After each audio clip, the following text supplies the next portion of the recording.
Didn't expect to run into you here. Oh, hey, Thumb. What are you doing here? And what are you reading? Are those? Sachin's notes? Yes. I came across his profile while I was organizing some documents and became interested in his research. If it wasn't for that, I never would have agreed to being a commentator. I had a hunch after seeing the fragment of his mind, and sure enough, I came here and found his research. Wait! So, you've read it already? Are you alright? How do you feel? I think you may have misunderstood something. The reason Sachin chose that architect to inherit his research was that only he could really empathize with both the calamity and the humanity that these notes seek to convey. Only one who resonates with these sentiments would suffer and begin to think of history as bleak, the present as perplexing, and the future as pessimistic. Empathy is a double-edged sword. Clearly, I am not the same sort of person as Sachin was. Empaths have many friends, and their wide social circle comes with certain societal advantages. But this also makes it hard for them to achieve their goals. Why's that? All important things in life involve other people. As such, it's extremely difficult to live a life that causes no harm whatsoever to others. If you really want to achieve your goals, you have to be prepared to make enemies along the way. Not everyone can deal with that reality. And that reality is like the material here. Objective, heavy, negative. But, at the end of the day, for all these experiment results and conclusions, it's just one person's perspective, Sachin's. So, what are your thoughts now that you've read it? As a scholar, Sachin was without a doubt a genius. He laid the blame for the darkness in the world squarely on humanity, experimented extensively with reliable results, and drew logical conclusions. In that sense, one might say his views were correct. So, people are bad? And things can only ever get worse? All of that's true? That is not a question for me to answer. Someone else will arrive shortly. You can ask them instead. All I will say is that the world is not built on correctness alone. Sometimes, being correct means nothing at all. Lofty ideals may provide no defense at all against nihilism, but perhaps little decisions can. By their own choice, the idealist seeks to bring happiness to all while denying themselves the same. Thus, they shall never reach even the borders of truth until they wipe away the ignorance that blinds them. I've never been able to agree with certain philosophies. Even Sachin himself struggled to comprehend the notion of sacrificing oneself for the greater good. But sadly, all viewpoints will find their supporters, and the way we see the world largely decides our fates. All right then, I got what I came for. These research materials are yours to look after. I'll be off. Wait, so you came here just to read this stuff? You missed out on a big get-together, you know. Get-together? Ah, yes, that makes sense. This is a good opportunity for that sort of thing. Guess what? Kaveh treated everyone this time. Then I'm sure he packed up the leftovers for me. See ya.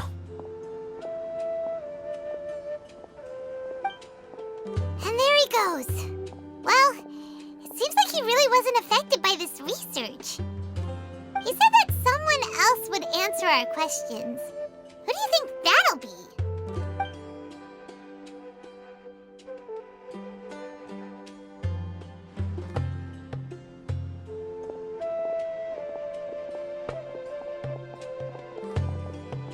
Traveler, Paimon, you're already here. Nihira! Oh, and that guy. Wait, so you asked him to take part in the championship? Yes, it was me. Are you surprised? Did you know that there was something wrong with the diadem from the start? And if so, why didn't you switch it out for another one? Because Sachin's research is not mistaken. He spent his entire life researching this topic, and these materials are a result of that.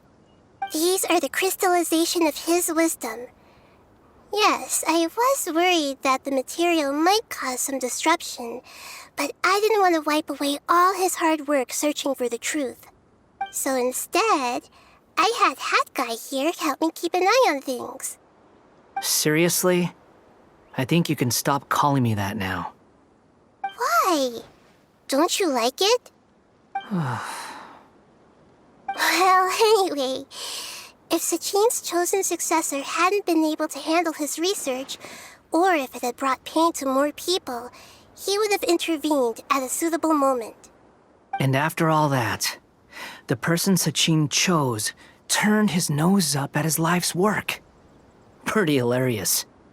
I was also hoping that this could be an opportunity for you to learn how to interact with people normally.